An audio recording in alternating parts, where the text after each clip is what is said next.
In Visual Latin 15, I taught you about relative pronouns, and that concept shows up in the Vulgate course by William Dodds in section 91. Let's take a look. Here we have the most famous relative clause in the world, probably. It's the beginning of the Lord's Prayer, found in the book of Matthew. Our Father who art in heaven. So the subject of this sentence would be Father. Sorry about that. Let me switch back to white. The subject of the sentence is Father. Subject of the sentence, nominative case. Whose Father? Our Father. That's a possessive pronoun adjective, also in the nominative case. And then we have this word who. Who sets off a relative clause, which we're going to put in brackets.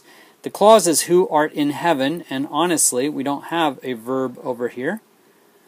The verb is hallowed, hallowed be your name, and we're just going to leave that section out because it deals with the subjunctive, and I don't want to talk about that right now. We'll get to that later.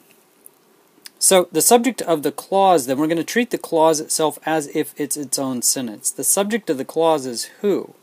Subject of the clause, nominative case. The word it's referring back to is Father. That's called the antecedent. The verb of the clause, art, an old English word, not really an old English word, an older English word. It's the verb.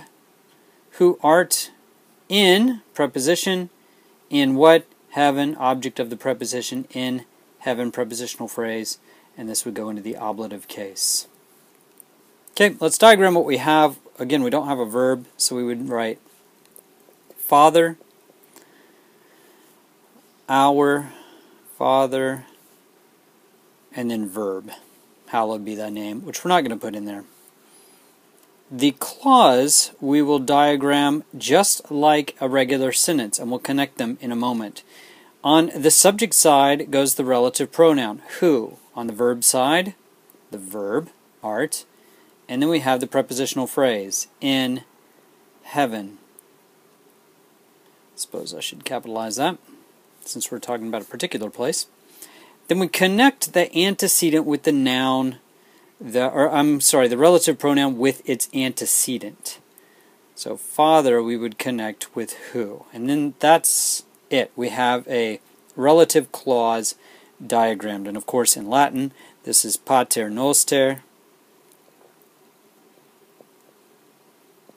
And then here's our relative pronoun, qui, pater noster, quies, and it's actually s because we're saying you are in heaven, pater noster quies in celis. And you can Google that and watch it on YouTube. There are many variations, many different pronunciations that you can practice on YouTube just by typing in pater noster. You'll get plenty of options. Let's look at another sentence with another relative pronoun. And now I go to him who sent me. This is Christ talking to the apostles before he ascends back up into heaven. Subject of the sentence is a subject pronoun, I. Subject pronoun, nominative case. What am I doing? I'm going. That's the verb. It's actually an active verb, action verb. Going to. To is a preposition, to whom, him, object of the preposition, to him, prepositional phrase. There's motion toward him, and when there's motion toward an object in Latin, that'll go into the accusative case. Now we have who. There's that relative pronoun, and it sets off a relative clause, and the clause is who sent me. Subject of the clause, who, and the antecedent is him. But who is the subject of the clause, and it would go into the nominative case. What's he doing? Sending. Verb. It's an action verb or an active verb. And he sent who? Me. Me receives the action, right? He's getting sent. It's a direct object, and it goes into the accusative case because it's a direct object. When is all this happening? Now. That's an adverb. And we're just going to leave that alone because that's how the sentence starts in the New Testament, but I'm not going to deal with that right now. We're just going to go with the basic sentence. So the basic sentence, if we diagram it, is I go, and where do I go? I go to him. When am I going? Now.